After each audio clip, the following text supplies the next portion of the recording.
प्रधानमंत्री नरेंद्र मोदी ने मंगलवार को नई दिल्ली में आयोजित न्यूज 18 राइजिंग भारत समिट को संबोधित किया। इस अवसर पर उन्होंने विपक्ष, विशेष रूप से कांग्रेस पार्टी पर वक्फ कानून को लेकर तुष्टीकरण की राजनीति करने का आरोप लगाया।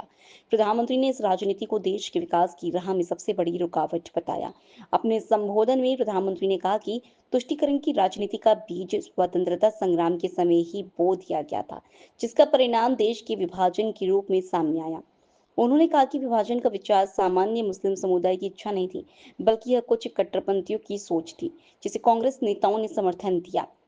प्रधानमंत्री ने 2013 में यूपीए सरकार द्वारा वक्फ कानून में किए गए संशोधन को कट्टरपंथियों और भूमाफियाओं को खुश करने का प्रयास बताया। उन्होंने आरोप लगाया कि इस संशोधन ने न्यायिक प्रक्रिया को सीमित कर दिया और इसके चलते देश भर में कई धार्मिक स्थलों और जमीनों पर विवाद खड़े हो गए। 21वीं सदी की पीढ़ियों को हम 20वीं सदी की राजनीतिक भूलों का बोझ नहीं दे सकते हैं। भारत की ग्रोथ में तुष्टीकरण की राजनीति एक बहुत बड़ी चुनौती रही है। अभी संसद में वक्फ से जुड़े कानून में संशोधन हुआ है। ये तुष्टीकरण की राजनीति कोई नई नहीं है। इसका बीज हमारे स्वतंत्रता संग्राम के समय ही बो दिया गया था। आप सोचिए, भारत से पहले, भारत के साथ साथ और हमारे बाद दुनिया में कई देश आजाद हुए, लेकिन कितने देश ऐसे हैं जिनकी आजादी की शर्त विभाजन थी? कितने देश हैं जो आजादी के साथ ही टूट गए?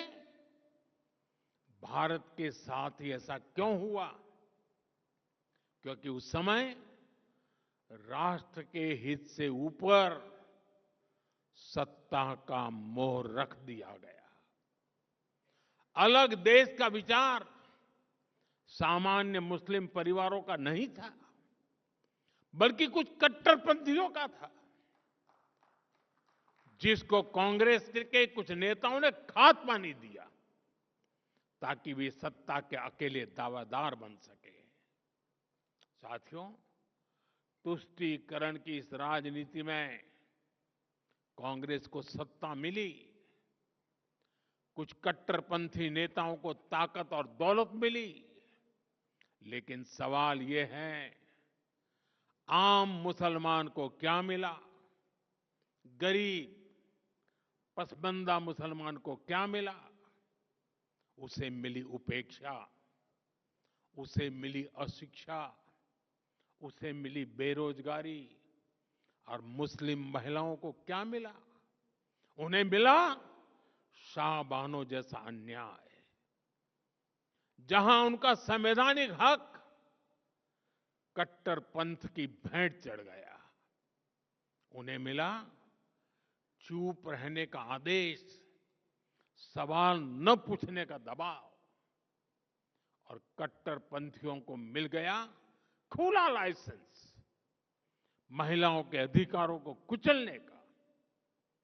साथियों, तुष्टीकरण यानी पॉलिटिक्स ऑफ एबिजमेंट भारत की सोशल जस्टिस की मूल अवधारणा के पूरी तरह खिलाफ है।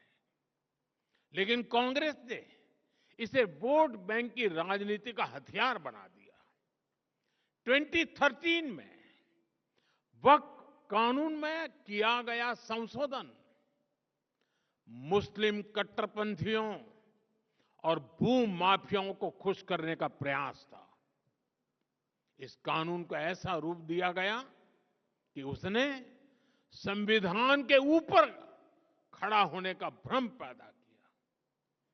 जिस संविधान ने न्याय के रास्ते खोले, उन्हीं रास्तों को वक्फ कानून ने संकुचित कर दिया गया।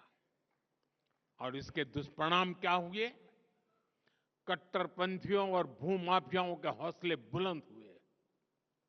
केरल में ईसाई समाज के ग्रामीणों की जमीन पर वक्फ के दावे, हरियाणा में गुरुद्वारों की जमीन विवादों में कर्नाटका में किसानों की जमीन पर दावा, कई राज्यों में गांव के गांव हजारों हेक्टेयर जमीन अब एनओसी और कानूनी उलझनों में फंसी पड़ी है।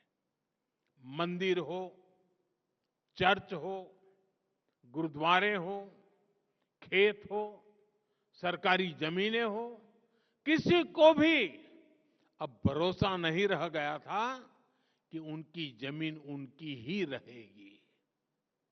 सिर्फ एक नोटिस आता था और लोग अपने ही घर और खेत के लिए कागज ढूंढते रह जाते थे।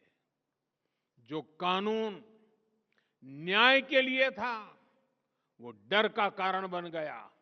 ये कैसा कानून था? साथियों, मैं देश की संसद को सर्व समाज के हित में, मुस्लिम समाज के हित में एक शानदार कानून बनाने के लिए बधाई देता हूं।